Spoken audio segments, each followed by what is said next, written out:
આજની તારીખ 16/5/2026 ને શનિવાર આપ જોઈ શકો છો। અહીં તાજું તૈયાર થયેલું જીવામૃત છે એ આ જે બેરલ છે એની અંદર તૈયાર થયું છે અને એને આ સુતરાઉ કાપડ છે એની ડબલ ગળણી કરી અને એને ગાળી લેવામાં આવે છે।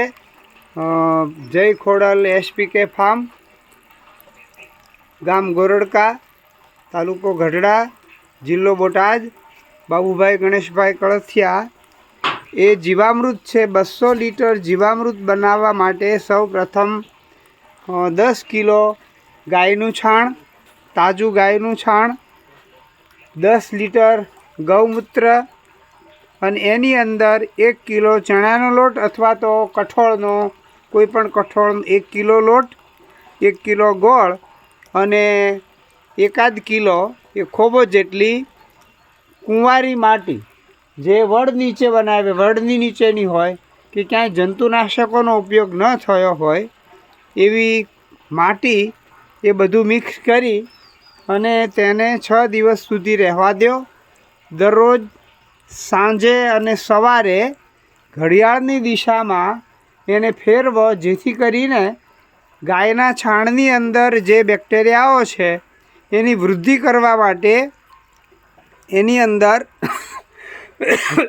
ઓક્સિજન મળી રહે વૃદ્ધિ પામતા બેક્ટેરિયાઓને।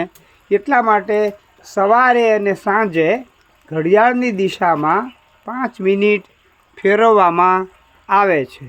અને જીવામૃતનો અર્થ એ છે કે ગાયના છાણની અંદર જે બેક્ટેરિયાઓ છે એને અનેક ગણા કરવા માટે આ જીવામૃત બનાવવામાં આવે છે, જેથી કરીને એ બેક્ટેરિયાઓની વૃદ્ધિ થાય ત્યારે એને પોષણ માટે ગોળ અને ચણાનો લોટ વાપરવામાં આવે છે। અને એ અમારા આ ઝેર મુક્ત ખેતીનો જે અભિયાન છે એ ફાર્મની અંદર આ જીવામૃત છે એનો ઉપયોગ કરીએ છીએ। જય ગૌ માતા।